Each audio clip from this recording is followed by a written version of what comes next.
Hello and welcome to Heidi's Thoughts. This is a new idea. Actually, it's not a new idea at all. But I've noticed a lot of artists are just taking, short 15, 10-minute videos about their thoughts and what they're doing in the studio and all that kind of stuff. So it looked kind of interesting. I mean, a lot of the artists that I've been seeing are just really fascinating to listen to, and I hope I'm as fascinating as they are. So this is my first one. I'm calling it Heidi's Thoughts because that's what they are. They're just thoughts, ideas. I have a lot of these things in my head that I think about, and I thought it would be kind of fun to just talk about them a little bit. So this is my first one, and I thought today I would just talk a little bit about components, because I know so many of you, when I post a piece, don't get me wrong, everybody, I appreciate your thoughts. Most of them are all, I love your piece, your works, but your components are amazing. My components are amazing. So I thought I would take a moment and just talk about components. And components are just one of those things. I've always collected stuff. I love objects. And when I first started beading long time ago, I started out with just like a single cab and did a lot of beadwork around it. And so as time has evolved, I've found that my work is based more around my components than my actual beadwork. So when I first started, I would put a cab on, a necklace or something, and I do a lot of elaborate beadwork around it. And I still like to do the beadwork around it, but I found that my components are a little bit more of the focal. I recently picked up a book of a good friend of mine, Catherine Skaggs. This is her book, Artist, Shaman, Healer, Sage. If you get a chance, they have it on Amazon. It's an amazing book. It's a lot about shamanism, spirituality.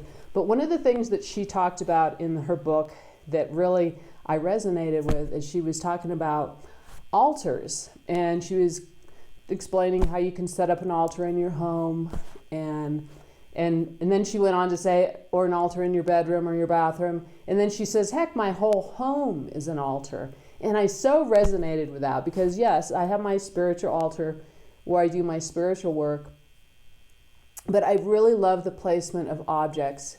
And so as I started to look around my own home, I'm like, wow, my home is an altar too. I have little altars, that I have set up here and there, and because I like to surround my stuff with beauty and things that inspire me. And I've always said that one person's garbage is another person's treasure, and that's how I am. I'll see stuff that people throw out, and I'll go through it and grab, not that I need any more stuff, but I'll bring it home and I'll work it in or I'll manipulate it. And so everything is an altar, and I kind of was thinking along the lines that I think a lot of my work is kind of like an altar, because I'm taking these different components that I found and collect, and I'm kind of making a little altar with them. I'm situating them in different ways to make them come together. And I think that's true with my home and my life. I mean, in my living room, I will take a square room and put furniture in it, but I'll arrange it in a way that, the couch or the chair are off at an angle, and then it's very well balanced. Not that I'm trying to be ego. I don't want to bring ego into this, but I do like the way I lay my stuff out. And every room in our home is arranged in a certain way. And my husband always kids me that I can't put a couch or a chair straight or symmetrical. I always have to put it at an angle, and that's very true. My son recently bought a home in Loveland, and I helped him arrange his furniture, and I'm over there tweaking it all. It drives people crazy, and I think that's true in my work too, that it's gotta, even though a piece isn't symmetrical, it's gotta have balance to it. And I think that shows in my work too, with the way I display my components in my work. There might be some real heavy component in the corner, well, you want to draw that down into the other half too. Or maybe not a component, but a color or a style of bead. So it may not be symmetrical, but you want to have that balance to the piece. And that's something that's really important, I feel, in my work anyway. And certainly you can have pieces that are totally symmetrical, so this component's the same on the opposite side. But okay, I'm getting off track because here I am with my thoughts going crazy with my thoughts. So components. I guess where I'm getting at is the components that I put on my altar, in my home, or in my work are all pieces and components that I carefully choose, things that resonate with me or I can see the potential. Now, when you're working on a piece of jewelry, your components are going to have to be a certain size, obviously. You can't use a huge honking thing. But there are ways to manipulate the components. I use a jeweler saw to cut a lot of my components up and apart so that they work. So in other words, if I had an old piece of jewelry or something that's a little large, but I want to use it, you can cut that piece in half using a jewelry saw. And then you would have two pieces that can be laid across from each other that will balance the piece and bring, so it may have been a really big piece, but you cut it down to size so it works a little bit better. So when you're choosing components, like I'll spend an evening just thumbing through Etsy. I find a lot of great components on Etsy, and a lot of it's just searching and looking. I mean, it takes hours. It's not like, I just go on Etsy and find something. I have to scroll and spend a lot of time looking. And the thing I like about Etsy on my iPad is it'll see what I was looking for and searching for, and it'll give me recommendations. And a lot of the recommendations are just really off the wall. I mean, they'll give me recommendations about a hat or a t-shirt that has nothing at all to do with what I was looking for. But so you have to filter through all that crap, okay? But every now and again, I'll stumble across an artist or somebody or something that's different and unique, and I'll search on that, and then there's a little thing you can do where it says look for similar items, and you click on that, and that takes you into a whole other realm. So it's very time consuming to look for components. And when I find a new artist, I'm kind of hesitant to share that new artist with y'all because I kind of want to enjoy that artist all for myself first. And then after a while, I'll get kind of like, okay, I'm moving on to something else. So I'll share y'all the name of who that artist is. Because I like to support different artists as well. I know we're all, as artists, we're struggling to make a living, and, so I don't mind sharing it, but I can't tell you how many times I've come across a new artist and then I've shared it and then I can't even get the pieces anymore because they're always sold out. So I'm a little bit more careful about what I share. And you should be too. I mean, if you stumble across something that's really cool and, enjoy it for yourself for a while first, there's nothing wrong with that. So that's one way, is to just search on Etsy. And what am I searching for? What are you searching for? Well, it depends. You would be surprised at what you will find when you just put in what you're looking for. So I'll just use little antlers for an example.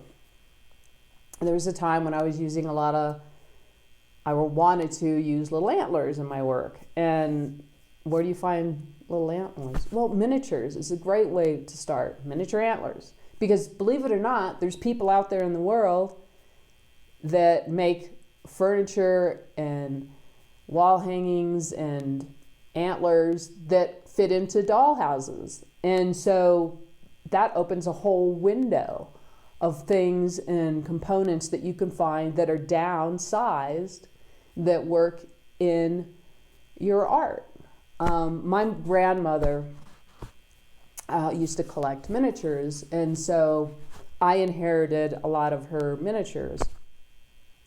And believe me, sometimes I feel bad, guilt, manipulating them and cutting them up and taking them apart and putting them in my art. But I've kind of gotten past that. I collect beaded bags, and I collect a lot of weird stuff, but I guess my point being here, and I'll throw vintage buttons in there too. There's a lot of people that collect vintage buttons, and they're appalled by the fact that I would cut the shank off the back and use them in my art.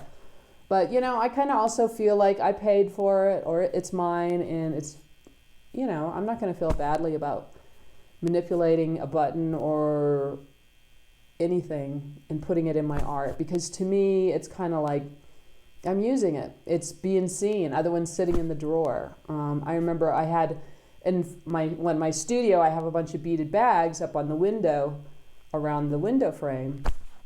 And I remember I had an art or antique dealer friend of mine come over once, and they were like, "Oh, you shouldn't have those hanging out and getting in the sun. The beads are gonna fade, and they won't be worth as much money." And I'm like, and that's a problem. I like to enjoy my art. I like to surround myself with it. So what am I going to put it in a box and never look at it, or take it out once a year and look at it? It kind of reminds me of, there's a poem somewhere about, you know, use the good plates and burn the good candles and bring out the nice napkins and, you know, all of this kind of stuff, because it's like, use it. You don't know, who knows how long we're going to be on the planet. And if you have something, use it, enjoy it. Why would it sit in, you know, it's just, anyway, okay, my thoughts are I'm getting carried away on my thoughts. Let me bring it back to the components again. So I inherited a lot of my grandmother's miniatures, and so no, I don't feel too guilty. It's not like, I mean, there's some of the miniatures and things that are special to me, and I won't manipulate them or anything, but there's other ones that, you know, I can take. Like I put, it was a little tea set, tiny little tea set, you know, and they were metal plates and little metal cups. And I cut them in half, because a lot of stuff, if you cut it in half, then it's easier to glue into your jewelry. And so when you cut these little things up, you can, and cut them at an angle. A lot of times, like I'll also use plastic animals and cut their heads off to put in my work. Instead of cutting the head, you know, straight down so the animal's looking directly at you, if you cut it at an angle, it gives it more of a realistic look. So you're just seeing the angle of the head. So there's different ways that you can angle and cut things. I do find that it helps to have a vise. So if your husband may be out in the garage, or maybe you have a vise, you know, make sure to take fabric or something and put it around the object you're going to cut so that it doesn't get scratched. But it really helps to have that anchor so you can cut a nice straight line. That's not to say that sometimes I'm lazy and I'm upstairs at my desk and I just want to cut something and I use my hands and cut it. But if you want a really true cut and it's the only one you have and you want to do a really good job with it, I recommend you taking it and put it in a vise and then cutting it. Jeweler saws are something that you can get at Rio Grande. You can probably go to the hardware store and get a jewelry saw. It's just a really thin blade, so your cut is really fine. And then you might need to take some sandpaper or a file and sand it down a little bit.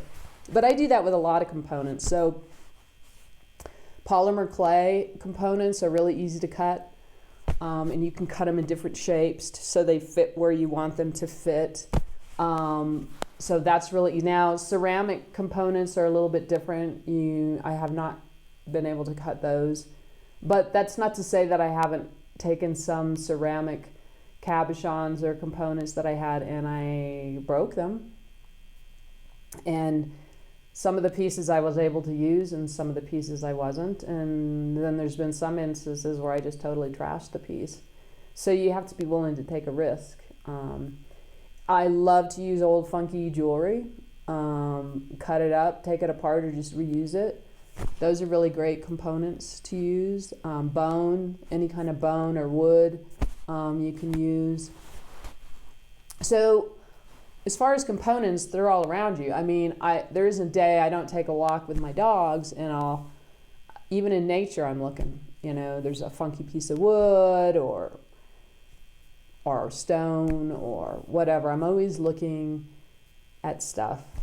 It's an obsession of mine. And so components are everywhere. You just got to take the time to look for them.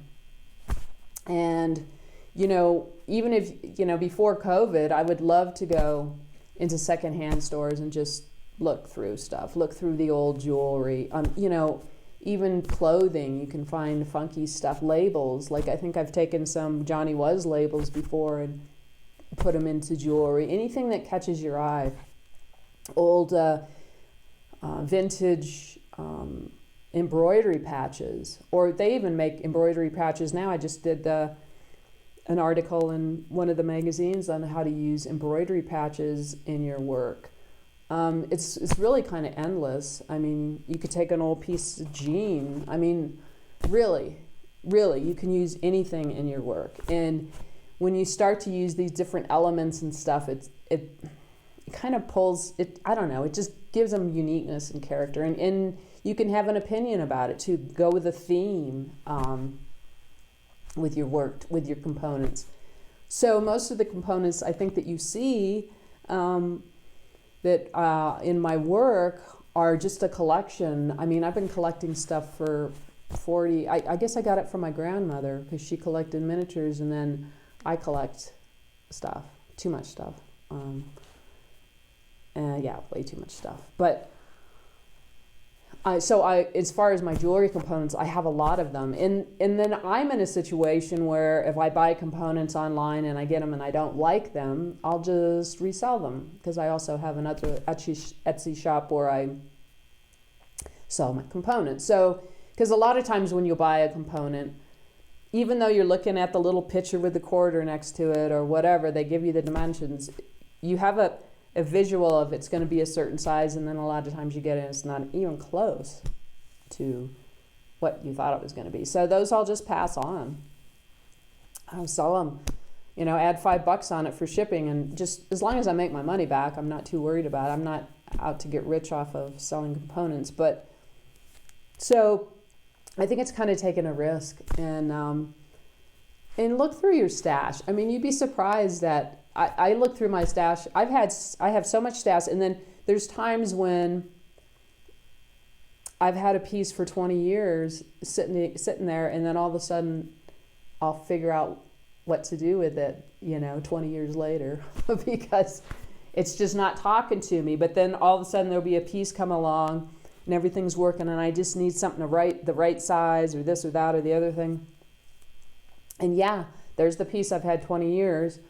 And it fits perfectly in there. So yeah, cut,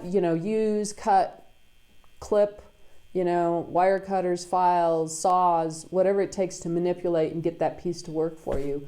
Don't feel guilty about taking a beautiful round cabochon, and I've done this with polymer clay, and cut it up to make it work for you.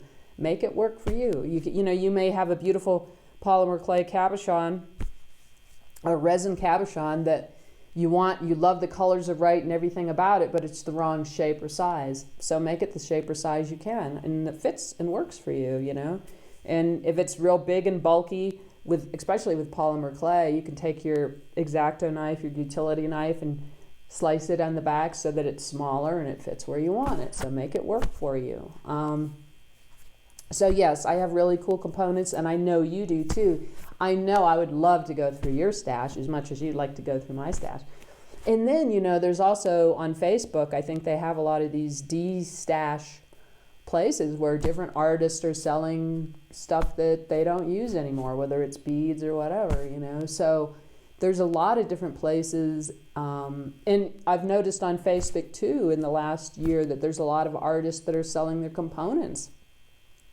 On Facebook, there's a lot of different groups where artists are, because they can't do the shows. Hopefully that'll be changing here in the future, but so they can't do their shows, so they're selling their work on the Facebook groups. And so there's a lot of places like that where you can get your components. And there's so many artists, so many people doing cabochons and just selling their art or putting it behind glass. There's a lot of artists selling, little glass cabochons, and you can make those yourself. So if you see a picture that really inspires you, make a copy of it, you know, and if it's a certain artist and you're not sure, contact the artist and get their permission, because, you know, I'm really uncertain about using other people's artwork in my art unless I have permission from them. In fact, a lot of the artists that I get my pieces from on Etsy, I'll ask them if they mind if I use their, and if they're selling components, it's one thing. They know you're going to use it in the jewelry, but if you're taking a piece of somebody else's art, I usually try to get permission from them because it's their art. And of course, I don't think I've ever had anybody say no. So yeah, components are everywhere, and I think you have to train your eye to look for them. I just finished a online class, the Beaded object class that maybe many of you took, and it's interesting when you start like the Beaded object class, it's like I said to everybody, I mean, you're not going to go into, after taking the class, you're not going to go into, or maybe you won't, but the majority of next time you go into the secondhand store, you're going to be looking at objects like, oh, could I bead that? You know, so it kind of changes your whole perspective of how you look at things. So when you go into the secondhand store, if you're looking on Etsy or eBay or wherever your favorite place to go is, you're never going to look at things the same. You're always going to look at an object. Is it small enough? Is it something I could cut? Is it my style? Not that you need a style, but for me, I'm kind of always liking to work around nature and animals and stuff. So yeah. If I see a little animal, is there a way I can manipulate this or cut it or change it or make it so it will work? Because a lot of stuff is too big, so you need to make it work. And then there's sometimes when you run across the artist that's just making this amazing stuff that you want to use, and you just buy an abundance of it while you can, because artists change, you know, we all change, our work changes, just like my work has changed over the last 45 years. You won't see as much of the bead work. There's bead work there. That's what I use to hold my components together. And I'm not saying I don't do a lot of beads, and it depends on the piece, but my work has changed. If you look at my work 45 years ago, it's a lot different. And it's kind of embarrassing. Maybe you find this too. And I look at an old piece that I made 40 years ago when I was first starting out, and I'm like, wow. Yeah. And I sold that. And I'll even have some of my customers from 40 years ago come into a show and they'll have a pair of earrings on, and I'm like, wow, you still wear those? You know, it's like, whoa, things have changed. But, you know, we grow, we expand. So anyway, that's my thoughts on components. And thank you for taking the moment with me. And I don't know how many of these videos I'll do. Maybe they'll be something you're interested in watching, and maybe they won't. Maybe it'll last a while, and maybe it won't. I don't know. It's just something I thought I would try. Anyway, thank you for taking the time, and you guys all have a great day, and start hunting for some components. I know you got some really cool ones. And anyway, you all have a great day.